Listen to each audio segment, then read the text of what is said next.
Thank you for having me. My name is Tetiana Rudenko, and I'm Senior Coordination Advisor in the OSCE Office of the Special Representative and Coordinator for Combating Trafficking in Human Beings. Perfect, thank you.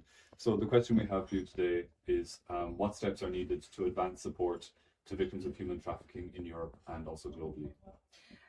Well, a lot of steps are needed, but I would like to focus on key three, I would suggest.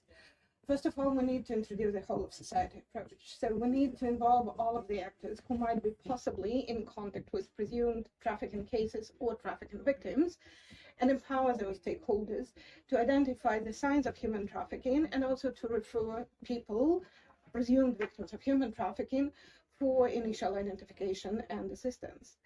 That's number one. Number two, we need to empower also other stakeholders, other than those who are part of the criminal justice system, to formally identify victims of trafficking, because we know that within the criminal justice system, there might be a number of hurdles which will prevent police or prosecutors to qualify human trafficking cases as such. There might be lack of evidence, there might be other factors, and that will prevent also victims from getting into the system that they need.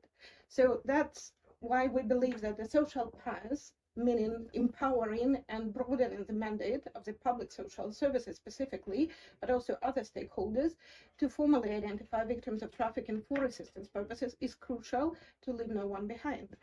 And then point number three, I would suggest we need really focus on listening to victims, and we need to get victims' feedback on what kind of services were provided to them, whether those services were needs-based, whether those services were enough individualized to the needs of the specific person, because all of the victims are different, the impacts of human trafficking are different, and the services should be also tailored.